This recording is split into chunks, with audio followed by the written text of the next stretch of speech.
My ex said she needed time alone. Turns out she needed Ethan. I gave her exactly what she asked for. Hi, Reddit. I never thought I'd be one of those people airing their personal business online, but sometimes the sheer absurdity of life forces your hand. So here goes. I'm Nate. I'm 29. I had been in a relationship with a woman named Jenna, 27, for just over 3 years. We lived together, had routines, shared a Netflix account, had our coffee mugs, the usual. I thought we were good. Not perfect, of course, but who is? Then, one random Tuesday night, while I was halfway through reheating leftovers, she hits me with a speech. The classic kind. Nate, I think I need a break. I need some time to reconnect with who I am. I feel like I'm losing myself. Please, no contact. It's not about you, I swear. It's me. You know the speech. I sat there, bowl of stir-fry in hand, stunned into silence. She even cried a bit like it was tearing her up inside. And I bought it. I believe she needed space to think, so I gave her what she asked for. She said she'd stay with her sister, Megan, for a while, packed a small overnight bag and left. We hugged awkwardly. That was it. First few days? Brutal. I missed her, I worried. I kept reminding myself to be respectful, to honor her boundaries. This was her personal growth, her process, right? Then, about 10 days into her journey, I'm idly scrolling on Instagram. You know when you're not even really looking, just zoning out. That's when I saw it. Jenna's mom, Diane, 51, had posted a whole carousel of cheerful beach photos. Family fun in the sun, so happy everyone could be there. Slide 1, Diane, her husband, Jenna's brother, and Jenna, all beaming. Slide 2, Jenna arm in arm with a guy I immediately recognized. Slide 3, group dinner, Jenna practically in the guy's lap. And the guy?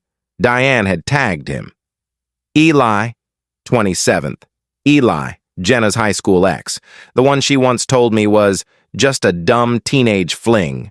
My chest went cold, my stomach twisted. Need time to find myself apparently meant need time to test the waters with Eli, with her mom cheering her on. I didn't lose my temper. I didn't call or message her. I didn't post anything dramatic. I took screenshots, all of them. Then I got to work. I went to our shared office/storage room where Jenna had most of her stuff. Over the course of 3 very focused days, I boxed up every single item she owned. Clothes, books, art supplies, every trinket. I bubble-wrapped the fragile things, labeled everything. I made an itemized list and took photos of the contents of each box. 12 large boxes in total.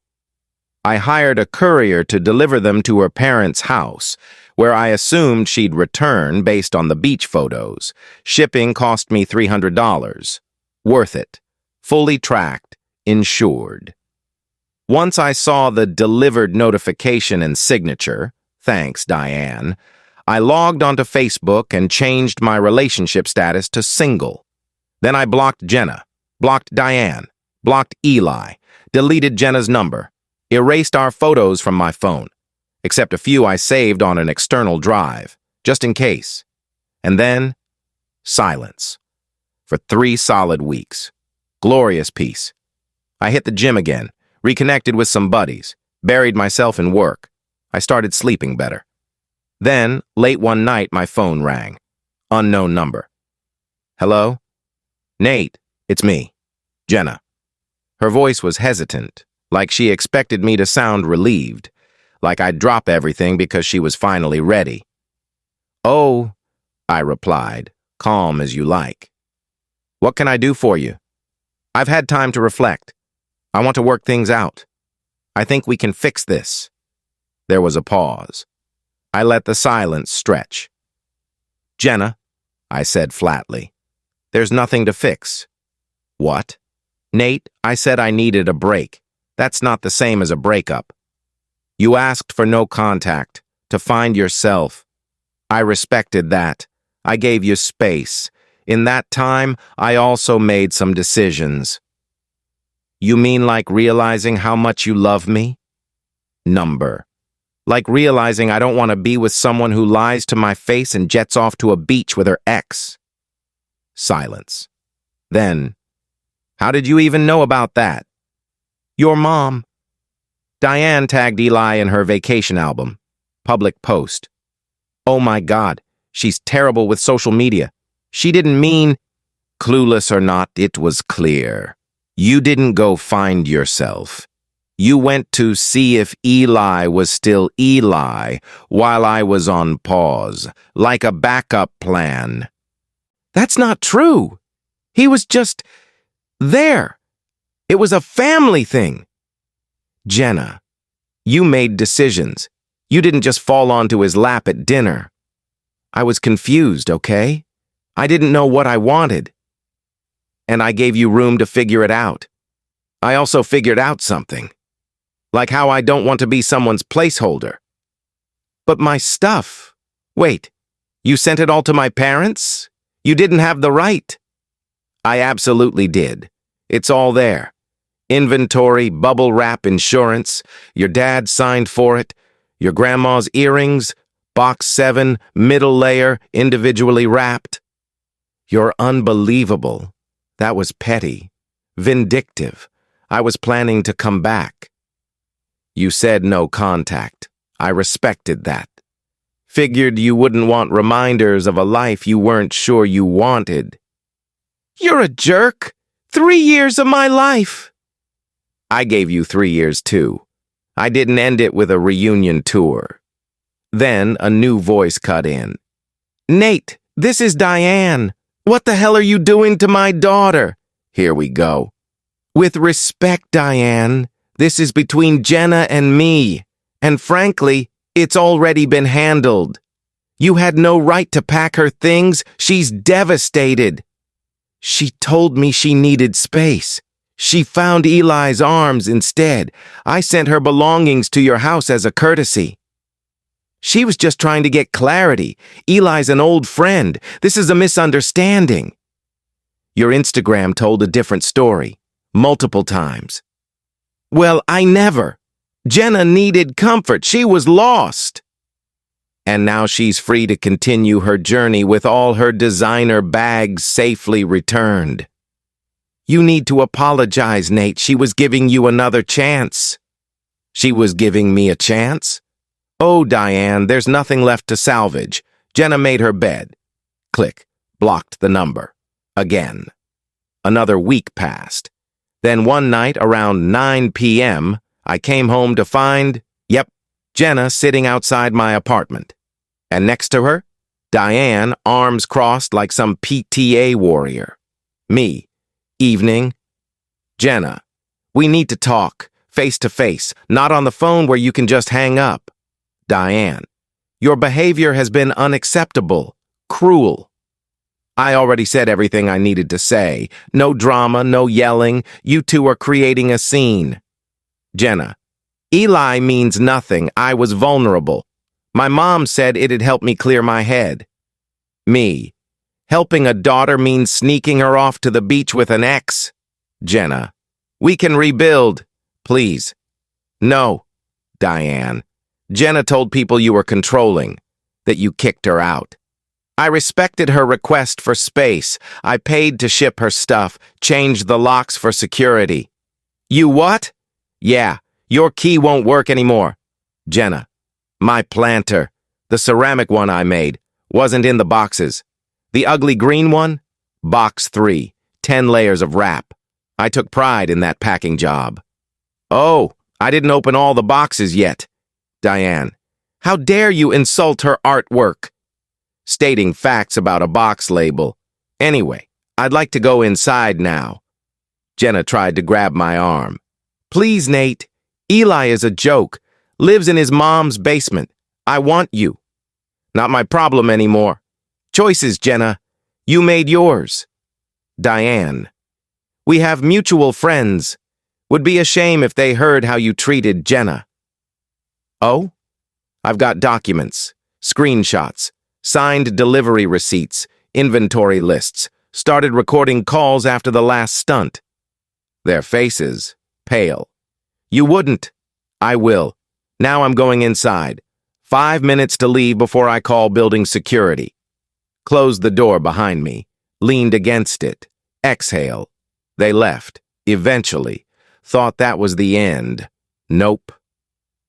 A few days later, I got an email. Attached was a scanned letter from an attorney claiming Jenna was seeking $5,000 for emotional trauma, displacement, and loss of shared property. I laughed so hard I had to sit down. I called a lawyer I used once for a rental issue. $200 later, he drafted a response. Jenna left voluntarily. She asked for no contact. Evidence of trip with Qley. Proof of delivery and packing. We were never married. Had no joint accounts or property. Any further threats would trigger a countersuit for defamation and harassment. Sent it off. Silence. A week later, a mutual acquaintance, low-key on my side, told me Jenna lost it over the letter. Diane was furious their plan failed. Qley, realizing he'd walked into a dumpster fire, broke things off and ghosted. So now, Jenna's single, living with her parents, surrounded by bubble-wrapped memories. And me? I feel light, like I shed a lead jacket. To anyone dealing with betrayal packaged as self-discovery, set boundaries, keep receipts, act with reason, not emotion. Sometimes the best revenge is just stepping away and letting people trip over their own mess. Thanks, Reddit. Weirdly cathartic. Peace. Hey, Reddit. Nate again. So I truly thought that was the end. That after the lawyer letter and mutual friends quietly distancing themselves from the chaos duo of Jenna and Diane, they'd finally give up. The silence lasted a full month. I started dating again. Nothing serious, just testing the waters. It was refreshing to talk to someone without emotional landmines hiding under every sentence. I even took a weekend trip by myself, just to enjoy being alone. New playlist, ocean breeze, no drama. But then, of course, it happened. I came home one Sunday evening after grabbing dinner with friends.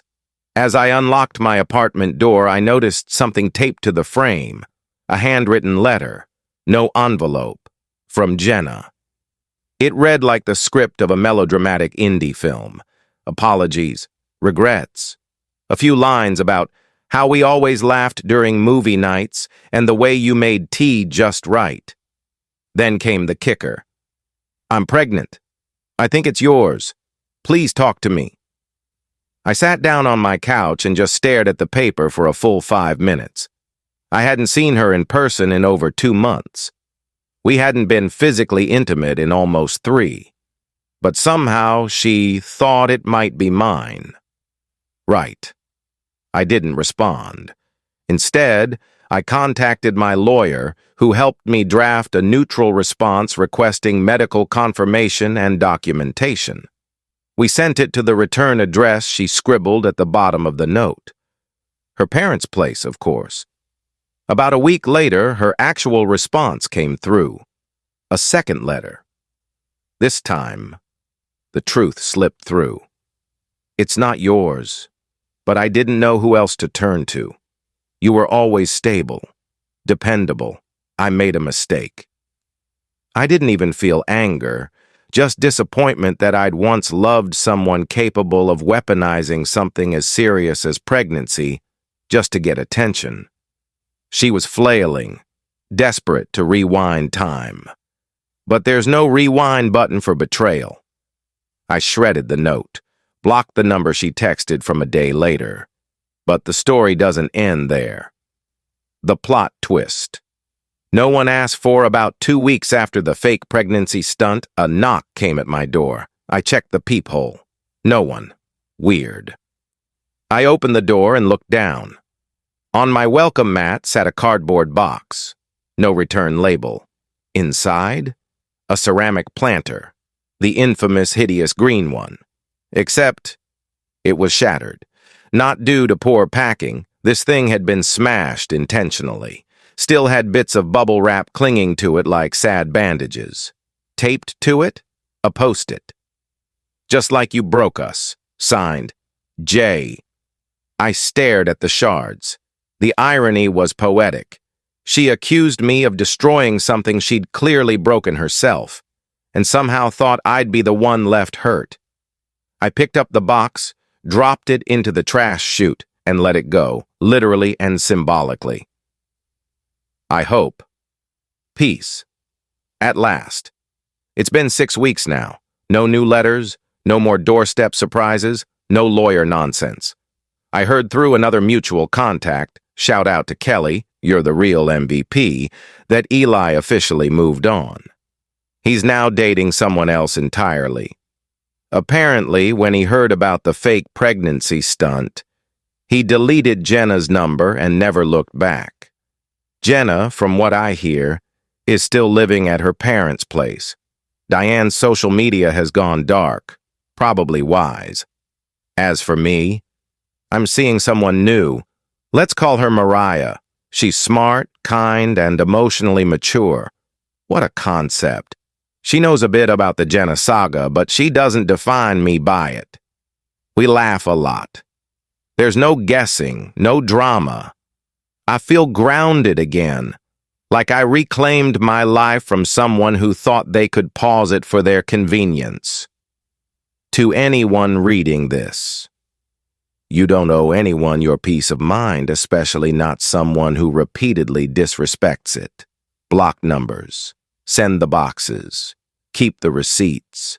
Let them write tragic poetry while you live in clarity. Thanks for coming along this insane ride, Reddit. Hopefully this really is the final chapter. But if there's ever a sequel, you'll be the first to know. Stay strong, stay classy. Thank you for watching Story. Please subscribe and hit the notification bell for more real-life stories.